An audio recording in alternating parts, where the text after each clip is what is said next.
South ఇండియాలోనే అతి తక్కువ ధరలకి రత్నాలనందించే ఏకైక సంస్థ 6JVR. నమస్తే, welcome to Suman TV news. నేను మీ సాయి. జనసేన పార్టీ తాజాగా ప్రచారకర్తలను, స్టార్ క్యాంపెయినర్లను విడుదల చేసింది. ఒక అఫీషియల్ లెటర్ ద్వారా పవన్ కళ్యాణ్ ఈసారి ఎన్నికల్లో ప్రచారం చేయడానికి ఎవరినైతే స్టార్ క్యాంపెయినర్గా ఉంచుతున్నారో వారి పేర్లను మెన్షన్ చేస్తూ తాజాగా ఒక లేఖను అయితే విడుదల చేయడం జరిగింది. దీంట్లో ముఖ్యంగా 7 పేర్లను ప్రస్తావించారు. సో మెయిన్గా ఈ 7 స్టార్ క్యాంపెయినర్లకు సంబంధించినటువంటి పూర్తి వివరాలు, అదేవిధంగా వీరి ప్రభావం ఏ రకంగా ఉంటుంది, అసలు స్టార్ క్యాంపెయినర్స్ అవసరం ఏంటి పార్టీలకు అనేటువంటి విషయాలు కూడా మనం ఇప్పుడు తెలుసుకుందాం. మనతో పాటు Suman TV news chief editor Keshav గారు జాయిన్ అవుతున్నారు. సో సార్, తాజాగా రీసెంట్గా ఇప్పుడే జనసేన పార్టీ రిలీజ్ చేసినటువంటి లెటర్ మనం చూస్తున్నాం ఇక్కడ. సో 7 పేర్లతోటి ఒక స్టార్ క్యాంపెయినర్ లిస్ట్. ఆల్మోస్ట్ అందరూ నటీనటులే ఉన్నారు. నాగబాబు, అంబటి రాయుడు, ఒక క్రికెటరు, జానీ మాస్టర్, అదేవిధంగా Sagar, Prithvi, Hyper Aadi, getup save. Janasena party release చేసినటువంటి నోట్ ఇందులో అంటే అన్ని రంగాల వాళ్ళకి జనరల్గా ప్రయారిటీ ఇవ్వాలి అని చెప్పి అంటారు. బట్ ఇండస్ట్రీ నుంచి వచ్చినటువంటి ఫ్యామిలీ కాబట్టి కొణిదెల నాగబాబు గారితో ఇక్కడ ఫస్ట్ ఆయన అనౌన్స్ చేసినటువంటి లిస్టులో రాష్ట్ర ప్రధాన కార్యదర్శి అంబటి రాయుడు, క్రికెటర్, ఈ మధ్య జాయిన్ అయ్యాడు. అటు వైసీపీకి వెళ్ళి మళ్ళీ బయటకు వచ్చారు. ఇప్పుడు ఆయన ఒక ప్రయర్ ఏస్ క్యాంపెయినర్ కింద జనసేన పార్టీకి. ఇక జానీ మాస్టర్ డ్యాన్స్ డైరెక్టర్, ఆయన అందరికీ తెలిసిందే. టీవీ సినీ నటులు అంటే పృథ్వీ, హైపరాది, గెటప్ సీను, సాగర్, వీళ్ళు 4. సో ఇటువైపు ఒక 4, అటు పైన ఒక 3, మొత్తం కలిపి 7 స్టార్ క్యాంపెయినర్స్ని రెడీ చేసింది జనసేన పార్టీ. అంటే దీనివల్ల అడ్వాంటేజ్ ఏంటంటే ఇప్పుడు పార్టీల పరంగా జరిగేటువంటి యాక్టివిటీస్ జనరల్గా ఎలక్షన్స్ క్యాంపెయిన్లో పబ్లిక్లోకి వెళ్ళేటువంటి క్రమంలో పార్టీ విధానాలు, అలానే పాలసీస్, ఎజెండా, మేనిఫెస్టో, వీటన్నిటినీ కూడా ఇంకొంచెం ఎక్కువగా ఎవరైతే పాపులర్ ఫిగర్స్, పాపులర్ పర్సనాలిటీస్ ఉంటారో వాళ్ళ ద్వారా వెళ్తే రీచ్ ఉంటుందన్న ఉద్దేశంతో ఇది ఎలక్షన్ కమిషన్ కొత్తగా మొదలుపెట్టింది. వీళ్ళకి కొన్ని వెసులుబాట్లు కూడా ఉంటాయి. సో ఆ క్రమంలో జనసేన పార్టీ తమ వైపు నుంచి స్టార్ క్యాంపెయినర్ల నియామకం ఇప్పటివరకు గురించి మాట్లాడుకుంటే sir, Prithvi last time YCP నుంచి ప్రచారం చేశాడు. జనసేన మీద, ముఖ్యంగా పవన్ కళ్యాణ్ మీద వ్యతిరేకంగా ప్రచారంలో పాల్గొన్నాడు. అంబటి రాయుడు మొన్నటిదాకా వైసీపీలో ఉన్నాడు, ఇప్పుడు ఐపీఎల్కి కామెంటేటర్గా ఉన్నాడు. సో ఇప్పుడు ఆ టైం ఆయనకు ఉందా, ప్రచారంలో పాల్గొంటారనేది ఒక డౌట్. అంటే ఇప్పుడు ఈ టోటల్ ఇష్యూలో ఒక అంబటి రాయుడు ఒకటే కొంచెం డౌట్ఫుల్ క్యాండిడేట్ కింద మనం చూడాల్సి ఉంటుంది. అంటే చేస్తారా లేదా. లాస్ట్ టైం అంబటి రాయుడు చెప్పింది ఏంటంటే ప్రొఫెషనల్ క్రికెట్లో ఉండేటువంటి క్రమంలో రాజకీయాల్లో క్రియాశీలంగా ఉండడం అనేది ఇబ్బందికరం అనేటువంటి ఉద్దేశంతోనే ఆయన వెనక్కి వెళ్ళిపోతున్నట్టుగా చెప్పారు. తర్వాత అనూహ్యంగా మళ్ళీ వచ్చి జనసేన పార్టీలో జాయిన్ అయ్యారు. జనసేన పార్టీలో కూడా ఆయనకి ఏదో Machilipatnam MP seat, Guntur MP seat, ఇట్లాంటి డిస్కషన్స్ జరిగినాయి అనేది చెప్పారు. బట్ ఆయన ఇప్పుడు మళ్ళీ పార్టీకి దూరంగానే ఉన్నారు. ఆయన ప్రొఫెషనల్ క్రికెట్ వ్యవహారాల్లోనే ఉన్నారు.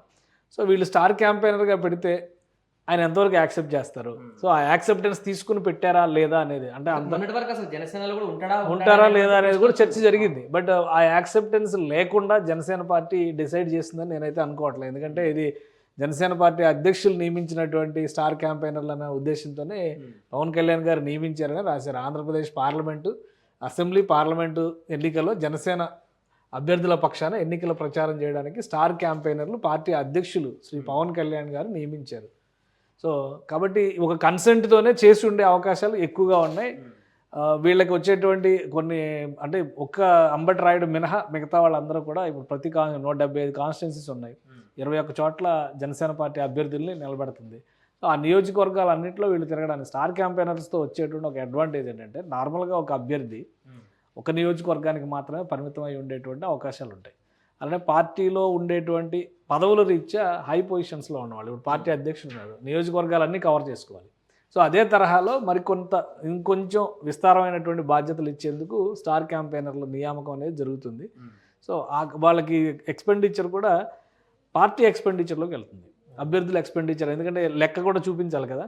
సో వీళ్ళకి ఆ వెసులుబాటు ఉంటుంది కాబట్టి కొంతమంది బాగా గుర్తింపు ఉన్నటువంటి నాయకుల్ని, ప్రజాదరణ కలిగినటువంటి వ్యక్తుల్ని ఇలా నియమించడం అనేది సహజంగా జరిగేటువంటి ప్రక్రియ. జనరల్గా స్టార్ క్యాంపెయినర్లు అంటే ఎక్కడ ప్రచారానికి వెళ్ళినప్పుడు పబ్లిక్ ఎక్కువ క్రౌడ్ రావడానికి అవకాశం ఉంటుంది, వాళ్ళు చెప్పేటువంటి మాటలు వినడానికి కూడా అవకాశం ఉంటుందని చెప్పేసి అంటారు. బట్ ఇందులో ఎంతమంది మాటలని ప్రజలు యాక్సెప్ట్ చేసే అవకాశం ఉంది. అండ్ అదేవిధంగా అంటే స్టార్ క్యాంపెయినర్స్ యాక్సెప్ట్ చేయడము అనేది వాళ్ళకు ఉండేటువంటి పార్టీలో ఉండేటువంటి లీడర్షిప్ని దృష్టిలో పెట్టుకొని చేస్తారు. ఇప్పుడు ఉదాహరణకి పృథ్వీని ఒక్కడనే తీసుకుందాం. ఈయన ఒక క్యారెక్టర్ అయిపోతున్నాడు, శ్యాంబాబు అనేటువంటి ఒక క్యారెక్టర్ అయిపోతున్నారు. ఇప్పుడు ఈ ఎలక్షన్ క్యాంపెయిన్లో శ్యాంబాబు పేరుతో ఆయన క్యాంపెయిన్ చేయబోతున్నాడు. సో క్యాంపెయిన్ అంటే జనరల్ ప్రచారమే కదా. శ్యాంబాబు ఏం చేశారో అవన్నీ ఆయన ఒక చిన్న సినిమాలో ఒక చిన్న బిట్ యాక్ట్ చేస్తేనే మొత్తం దుమారం రేగింది. పాపులర్ కాదు, దుమారం రేగింది. సో ఇప్పుడు ఆయన శ్యాంబాబు తరహాలో వెళ్ళి మాట్లాడారు అనుకోండి, జనాలు రిసీవ్ చేసుకుంటారా లేదా? ఇప్పుడు ఎలక్షన్స్లో ఫైనల్గా అల్టిమేట్ గోల్ ఏ రాజకీయ పార్టీదైనా ఏంటంటే ఓట్లు దక్కించుకోవడం. ఇక్కడ వాళ్ళు అవతల పక్షాలు చేసినటువంటి తప్పుల్ని ప్రజల ముందర చూపించేటువంటి ప్రయత్నం చేయడం. అవి చేసేటువంటి ఆల్రెడీ వైసీపీ ఇవాళ మొదలుపెట్టింది. పోసాని కృష్ణమురళి గారు ప్రెస్ మీట్ పెట్టి సినిమాల్లో ఉండే వాళ్ళందరినీ తిడతా వచ్చాడు. ఆయన సినిమా ఇండస్ట్రీలో ఉండే వాళ్ళందరినీ, అలానే రాజకీయంగా ఉండేటువంటి అంశాలను కూడా చాలా ప్రస్తావించారు. ఆయనకు ఒక పదవి ఉంది అక్కడ, నామినేటెడ్ పోస్టు. ఆయన స్టార్ క్యాంపెయినర్ కాదు కాబట్టి ఒక దగ్గర కూర్చొని ప్రెస్ మీట్లో తిట్టి వెళ్ళిపోయాడు. వీళ్ళు రేపు ఏంటంటే ప్రతి నియోజకవర్గానికి వెళ్ళే అవకాశం ఉంటుంది. సో పృథ్వీ లాంటి వ్యక్తి అక్కడ అధికార పార్టీగా ఉన్న సందర్భంలో వైసీపీలో ఆయన ఒక కీలకమైనటువంటి నామినేటెడ్ పోస్ట్ కూడా తీసుకున్నాడు. అక్కడ జరిగినటువంటి కొన్ని సంఘటనలతో బయటకు వచ్చాడు. సో ఆయన వచ్చి ప్రచారం చేశారనుకోండి, యాక్సెప్టెన్స్ ఉంటుంది కదా. అలానే జానీ మాస్టర్ ఉన్నాడు, ఈయన ఆల్రెడీ ఒక సాంగ్ రిలీజ్ చేశాడు. పవన్ కళ్యాణ్ భక్తుడు ఒక సాంగ్ రిలీజ్ చేశాడు. అలానే సో వాళ్ళు మాట్లాడే మాటలు జనాన్ని ఆలోచింపజేసేటువంటి అవకాశాలు ఉంటాయి. అవి వాటి ఫలితాలు ఎలా ఉంటాయి, అన్ని పార్టీలు గెలవు కదా. సో వాళ్ళ ఎఫెక్ట్ అంతవరకు ఉంటుంది సార్. అంటే ఇప్పుడు 7 ఉన్నారు, ఓకే. బట్ ఇండస్ట్రీకి సంబంధించి ఇష్యూ ఉన్నప్పుడు పవన్ కళ్యాణ్ ని టార్గెట్ చేసి టికెట్ల అంశానికి సంబంధించి ఇండస్ట్రీ గురించి ఎక్కువ పోరాడిన వ్యక్తి పవన్ కళ్యాణ్ అని చెప్పేసి కూడా చెప్పుకుంటారు. అలాంటప్పుడు సినీ ఇండస్ట్రీలో ఇంకొంచెం పెద్ద నేమ్ ఉన్నటువంటి వ్యక్తులు వాళ్ళు ఎందుకు ముందుకు రాలేకపోయారు? వాళ్ళకి ఏమైనా ఒత్తిడి ఉందా, లేకుంటే ఇంట్రెస్ట్ లేదా? అంటే వస్తారు, ఇప్పుడు వస్తారు, ఇప్పుడు ఒక్కొక్కరు వస్తారు. ఎందుకంటే ఇప్పుడు చిరంజీవి గారు 5 కోట్ల రూపాయలు విరాళం ఇచ్చారు పార్టీకి. అంటే ఏంటి, పాజిటివ్గా పవన్ కళ్యాణ్ వైపు ఉన్నాను నేను అనేటువంటి సంకేతం చిరంజీవి గారు ఇచ్చారు. రేపు ఇండస్ట్రీలో ఒక డిస్కషన్ మొదలవుతుంది. ఇప్పటివరకు ఆల్రెడీ మీరు గమనిస్తే ఒక 7-8 నెలల క్రితం వారాహి వాహనానికి సంబంధించి పూజలు చేయడానికి చాలామంది ప్రొడ్యూసర్స్ వెళ్ళారు. అలానే హరీష్ శంకర్ వెళ్ళారు. హరీష్ శంకర్ ఒక లీడ్ తీసుకుని ఆయన మాట్లాడేటువంటి ప్రయత్నం చేశాడు. మేమందరం కూడా పవన్ కళ్యాణ్ చేస్తున్నటువంటి నిస్వార్థ రాజకీయాలకు అండగా ఉంటున్నాం అంటూ ఒక 7-8 మంది ప్రొడ్యూసర్స్ ఆయన బహిరంగంగానే వాళ్ళ మద్దతు ప్రకటించారు. ఇప్పుడు చిరంజీవి గారు నేరుగా మద్దతు ప్రకటించిన తర్వాత ఈ ప్రకటనల పరంపర మరికొంత పెరుగుతుంది. మంచు మనోజ్ ఉన్నారు, మంచు ఫ్యామిలీ వర్సెస్ చిరంజీవి ఫ్యామిలీ ఎంత ఇష్యూ ఉందో తెలుసు. ఆయన పవన్ కళ్యాణ్ గారు ఒక నిస్వార్థ సేవతోనే రాజకీయాలు చేస్తున్నారు, ఆయన అనుకున్న లక్ష్యం సాధించాలని నేను మనస్ఫూర్తిగా కోరుకున్నాను. 2 వారాల క్రితం ఆయన ఒక అనౌన్స్మెంట్ ఇచ్చారు.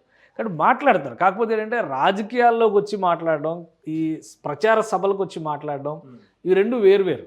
రామ్ చరణ్ ఉన్నారు, చిరంజీవి గారు చేసిన తర్వాత రామ్ చరణ్ గారు కూడా ఏదో సాయం చేయడానికి రెడీగా ఉన్నారు. పార్టీ లాస్ట్ టైం ఎలక్షన్స్ అప్పుడు 2019 ఎలక్షన్స్ అప్పుడు రామ్ చరణ్ విశాఖ జిల్లాలో క్యాంపెయిన్కి వెళ్ళారు. సో ఆ క్యాంపెయిన్ ఈసారి ఇంకెక్కువ జరగవచ్చు, ఎందుకంటే ఒక కూటమి రాజకీయం నడుస్తుంది. జాతీయ స్థాయిలో అధికారంలోకి వచ్చేటువంటి అవకాశం ఉన్నటువంటి కూటమితో ఈరోజు పవన్ కళ్యాణ్ కలిసి ఉన్నారు. 20 సీట్లు వచ్చినా 21 సీట్లు వచ్చినా కానీ ఆయన టార్గెట్ 100% స్ట్రైకింగ్ రేట్ అంటున్నారు. సో 20 సీట్లు గెలిస్తే లాస్ట్ టైం ప్రజారాజ్యం సాధించిన విజయం కంటే ఎక్కువే కదా ఇది. అందుకని అందరూ ఒకటయ్యే అవకాశాలు ఉన్నాయి. పవన్ కళ్యాణ్కి అండగా నిలిచేటువంటి సంకేతాలు కనిపిస్తున్నాయి. అందుకే ఒక అడుగు ముందుకేశారు. స్టార్ క్యాంపెయినర్ల ద్వారా పార్టీ పాలసీస్ని, కూటమి ఐడియాలజీని ప్రజల్లోకి తీసుకెళ్లేటువంటి బాధ్యతను వాళ్ళకి అప్పగిస్తారు. ఇంకా యాడ్ అవ్వచ్చు, ఇంకా వీళ్ళతో పాటు మరికొందరు కూడా యాడ్ అవ్వచ్చు. ప్రస్తుతానికి పార్టీలో ఉన్నటువంటి వాళ్ళకి ఆ అవకాశం ఇచ్చారు. సో మిగతా వాళ్ళు కూడా యాడ్ అయినప్పుడు జనసేన పార్టీ తన బలం ఏంటో ప్రజల్లో చూపించేటువంటి ప్రయత్నం చేయడానికి అవకాశం ఉంటుంది. రామ్ చరణ్ కానీ అల్లు అర్జున్ కానీ నేరుగా ప్రచారంలో పాల్గొనకపోయినా కూడా గతంలో తెలంగాణ ఎలక్షన్ ముందు చూసాము, అమిత్ షా హైదరాబాద్కి వచ్చినప్పుడు జూనియర్ ఎన్టీఆర్ ఇంటికి వెళ్ళో లేకపోతే తన దగ్గర పిలిపించుకొని కలిసి స్ట్రాటజికల్గా వ్యవహరించినటువంటిది ఒక సన్నివేశాన్ని చూసాం. సో ఇప్పుడు ఆంధ్రప్రదేశ్లో సభలు జరిగినా కూడా అట్లాంటి ప్రయోగాలు ఏమైనా జరగవచ్చా? అమిత్ షా కానీ మోడీ కానీ రామ్ చరణ్తో భేటీ అవ్వడము, కాసేపు కలవడము, అల్లు అర్జున్తో కలవడము, అంటే అలాంటివి జరిగినా కూడా ఇండైరెక్ట్గా వీళ్ళు మాతోనే ఉన్నారనేటువంటి ఇండికేషన్ ప్రజలకు ఇవ్వడానికి జరిగేటువంటి అవకాశం ఉంది. ఖచ్చితంగా అవకాశాలు ఉండొచ్చు, ఎందుకంటే అప్పటి సందర్భం వేరు. RRR అనేటువంటి ఒక సినిమా రిలీజ్ అవ్వడం, దేశవ్యాప్తంగా సంచలనం కావడం, అది ఆస్కార్ రేస్లో కూడా ముందుకెళ్ళడం. సో ఇవన్నీ ఉన్న నేపథ్యంలో అమిత్ షాని కలిసేటువంటి క్రమంలో ఆయన పిలిపించుకొని మాట్లాడారు, కొన్ని భేటీలు జరిగినాయి. ఇప్పుడు నేరుగా చిరంజీవి ఫ్యామిలీ ఇన్వాల్వ్ అయ్యి ఉంది ఎలక్షన్స్లో. పవన్ కళ్యాణ్ గారు అంటే చిరంజీవి గారి ఫ్యామిలీ అని ఆల్రెడీ అది క్లారిటీ ఉంది కదా. సో ఖచ్చితంగా రేపు వీళ్ళు భారీ బహిరంగ సభలు ప్రణాళికలు సిద్ధం చేస్తున్నారు. ప్రధానమంత్రితో సభలు ఉంటాయి, అమిత్ షాతో సభలు ఉంటాయి. అలానే యోగి ఆదిత్యనాథ్ ఉత్తరప్రదేశ్ ముఖ్యమంత్రి ఆయన వస్తారన్నారు. ఇక రాజ్నాథ్ సింగ్, కేంద్ర మంత్రులు అయితే అందరూ కూడా వచ్చేటువంటి అవకాశం ఉంది. సో సో ఆ సందర్భాల్లో వాళ్ళతో కలిసి క్యాంపెయిన్ చేసేటువంటి క్రమంలో సభల్లో పాల్గొనడం కానీ లేదా ఆ సభల్లోకి వచ్చి మద్దతు ప్రకటించడం, కూటమికి మద్దతు ప్రకటించడం, అది చాలా ఇంపార్టెంట్, జరిగే అవకాశం ఉంది. ఇప్పుడు మీరు రైజ్ చేసినటువంటి దానికి కొనసాగింపుగా రెండో పాయింట్ ఏంటంటే తెలంగాణలో కూడా ఎలక్షన్స్ జరుగుతాయి. ఇప్పుడు జరుగుతున్నాయి. రేపు ఎలక్షన్స్, లోక్సభ ఎలక్షన్స్ జరుగుతున్నాయి. సేమ్ 4th ఫేజ్లోనే తెలంగాణలో 17 పార్లమెంట్ స్థానాలకి ఎలక్షన్స్ జరుగుతున్నాయి. 17లో 12 గెలవాలి, 14 గెలవాలి, 15 గెలవాలనే టార్గెట్లో బీజేపీ ఉంది. బీజేపీకి ఇక్కడ కాంబినేషన్ ఆఫ్ టీడీపీ జనసేన అనేది తెలంగాణలో కూడా ఒక 1% నుంచి 5% ఓటు పుల్ చేయడానికి అవకాశం ఉంటుంది. అలాంటప్పుడు ఖచ్చితంగా ఈ భేటీలు జరగడానికి స్కోప్ ఉంటుంది, అది కాదనడానికి కూడా అవకాశం ఉండదు. ఒక స్ట్రాటజిక్గా ముందుకెళ్ళేటువంటి క్రమంలో, ఎందుకంటే తెలంగాణలో జరిగేటువంటి ఎన్నికల్లో కాంగ్రెస్ ఎంఐఎం కలిసి వెళ్తున్నాయనే సంకేతాలు ఇచ్చేశారు. బీఆర్ఎస్ పార్టీని ఆల్రెడీ అన్ని పార్టీలు కలిసి, ముఖ్యంగా జాతీయ పార్టీలు రెండు కూడా పక్కకు నెట్టేసేటువంటి ప్రయత్నం చేస్తున్నాయి. తెలంగాణలో మరింత బలపడాలంటే ఇప్పటికీ బీజేపీకి ఉన్నటువంటి ఓటు పర్సంటేజ్ సరిపోదు. ఆల్రెడీ ఒక 23% వరకు ఓటు కౌంట్ చేసుకుంటున్నారు. లోక్సభ ఎలక్షన్స్లో అది ఎంతవరకు రిఫ్లెక్ట్ అవుతుంది? అన్నిటికీ మించి అసెంబ్లీ, లోక్సభ వేరువేరుగా ఎన్నికలు జరుగుతున్నటువంటి తరుణంలో ఓటింగ్ పర్సంటేజ్ తెలంగాణలో అనూహ్యంగా పడిపోయేటువంటి ప్రమాదం ఉంది. సో దాన్ని కాపాడుకోవాలంటే బీజేపీ కూడా ఖచ్చితంగా తన వైపు నుంచి చేయాల్సినటువంటి ప్రయత్నాలన్నీ చేస్తుంది. కాబట్టి చిరంజీవి ఫ్యామిలీకి సంబంధించినటువంటి, చిరంజీవి గారికి ఆల్రెడీ పద్మ విభూషణ్ ఇచ్చారు, ఆయనకి రాజ్యసభ ఇస్తారనే ప్రచారాలు జరుగుతున్నాయి. సో ఇవన్నీ సత్సంబంధాలు ఉన్నాయి కాబట్టి క్యాంపెయిన్ కోసం వచ్చినప్పుడు వెళ్ళినప్పుడు మర్యాదపూర్వక భేటీలు జరగవచ్చు. అలానే కూటమికి మద్దతు ప్రకటించేటువంటి క్రమంలో తెలంగాణలో అయినా ఆంధ్రప్రదేశ్లో అయినా కానీ ఎన్డీఏ కూటమే కదా, ఇక్కడ బీజేపీ ఒకటే పోటీ చేసినా కానీ ఎన్డీఏ కూటమిగా చూసేటువంటి క్రమంలో ఖమ్మం లాంటి ప్రాంతంలో ఏదైనా సభకి అటెండ్ అయినా కానీ మనం ఆశ్చర్యపోవాల్సినటువంటి అవసరం లేదు. కాబట్టి ఏదైనా జరగవచ్చు. ఎందుకంటే ఈ ఎలక్షన్స్ అనేవి జాతీయ స్థాయి నుంచి కూడా ఇక్కడ స్థానిక ఎన్నికల వరకు, అసెంబ్లీ ఎన్నికల వరకు కూడా చాలా కీలకమైనటువంటి ఎన్నికలు అనేటువంటి అభిప్రాయం ఉంది. కాబట్టి జనసేన పార్టీ స్టార్ క్యాంపైనర్స్ ప్రకటన ద్వారా ఒక అడుగు ముందుకేసింది. ఫైనల్ ఒకటి సార్, ఇందులో 7 ఉన్నారు కదా, ముఖ్యంగా పవన్ కళ్యాణ్తో ఎప్పుడు ఉండేటువంటి సన్నిహితమైనటువంటి వ్యక్తి త్రివిక్రమ్ అని చెప్పుకుంటారు. అతని పేరు లేకపోవడం అభిమానులు కొంత నిరుత్సాహపరచవచ్చా, లేకుంటే ఈ మధ్యలో అంటే ఒకటి ఇక్కడ ఇందులో పేర్లు ఉన్న వాళ్ళందరూ కూడా ఎవరు కూడా బయట వాళ్ళు కాదు, పార్టీలో ఉన్నటువంటి వ్యక్తులు. మీరు ఒకటి అబ్జర్వ్ చేస్తే నాగబాబు గారు ఆల్రెడీ రాష్ట్ర ప్రధాన కార్యదర్శిగా ఉన్నారు. అలానే కల్చరల్ వింగ్ చూస్తున్నారు జానీ. ఈ సాగర్ తెలంగాణ రిలేటెడ్ యాక్టివిటీలో ఇన్వాల్వ్ అయి ఉన్నటువంటి వ్యక్తి. పృథ్వీ గారు, వీళ్ళందరూ కూడా పార్టీలో ఆల్రెడీ చేరారు, పార్టీ కండువా కప్పుకున్నటువంటి వాళ్ళు. నాగబాబు గారు పొజిషన్లో ఉన్నారు, అంబటరాయుడు కండువా కప్పుకున్నారు పార్టీ.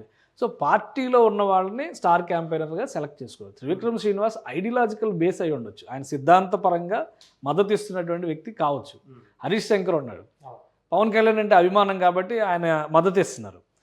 అలానే సినిమా టీజర్ కూడా రిలీజ్ చేసి ఆయన గ్లాసు పగిలే కొద్దీ పదునెక్కుద్దని ఒక అంటే మాస్ డైలాగు, వాళ్ళ జనసేన క్యాడర్ని ఉత్సాహపరిచేటువంటి డైలాగ్ ఓటించారు. వాళ్ళ వంతు సాయం వాళ్ళు చేస్తున్నారు. బట్ వీళ్ళు ప్యూర్లీ పొలిటీషియన్స్, వీళ్ళు పొలిటికల్ సర్కిల్లో జనసేన పార్టీ సభ్యులుగా జాయిన్ అయిన వాళ్ళు కాబట్టి క్యాంపెయినర్స్గా వాళ్ళని ఎన్నిక చేశారు.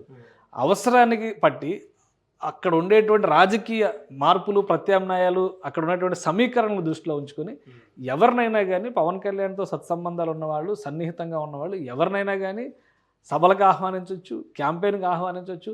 లేదా వీరు అన్నట్టుగా ఇప్పుడు పవన్ కళ్యాణ్ మీద అభిమానంతో మిగతా రాజకీయాలు మాకు సంబంధం లేదు, పిఠాపురంలో పవన్ కళ్యాణ్ గెలిపించండి అని రేపు త్రివిక్రమ్ శ్రీనివాస్ లాంటి వాళ్ళ ఆధ్వర్యంలోనే ఒక 4-5 సినిమా రిలేటెడ్ పర్సనాలిటీస్ లేదా ఒక 10 మంది పర్సనాలిటీస్ మన ప్రొడ్యూసర్స్ వెళ్ళినట్టుగా వెళ్ళి ఓటర్లకు విజ్ఞప్తి చేసి రావచ్చు. సో అది ఎవరు అడ్డుకోలేరు కదా, అది వాళ్ళ వ్యక్తిగతమైనటువంటి ఇష్టం ద్వారా జరిగేటువంటి అంశం. ఇవి పార్టీ పరంగా జరిగేటువంటి వ్యవహారం. ప్లస్ వీళ్ళందరికీ కూడా అకౌంటబిలిటీ ఉంటుంది. ఎన్నికల కమిషన్ ఇవన్నీ కూడా మానిటర్ చేస్తుంది. వీళ్ళు పెట్టేటువంటి ఖర్చు దగ్గర నుంచి వీళ్ళు తిరిగేటువంటి క్యాంపెయినింగ్లో వీళ్ళు చెప్పేటువంటి మాటల వరకు అన్నింటినీ స్క్రూటినీ చేసేటువంటి అవకాశాలు ఉంటాయి. సో దానికి డిఫరెన్స్. రైట్. సో మొత్తానికి జనసేన 7 స్టార్ క్యాంపెయిన్ రిలీజ్ చేసింది. దీంట్లో పూర్తిగా నటులు, అదేవిధంగా ఒక క్రికెటర్ నాగబాబు కూడా ఉండడం జరిగింది. సో వీరే ఇక నుంచి పూర్తి స్థాయిలో రాజకీయ కార్యక్రమాల నుంచి చురుకుగా పాల్గొనేటువంటి అవకాశం ఉంది రేపటి నుంచి. సుమన్ టీవీలో మీ పర్సనల్ అండ్ బిజినెస్ ప్రమోషన్స్ కోసం కింది నెంబర్కి కాంటాక్ట్ చేయండి.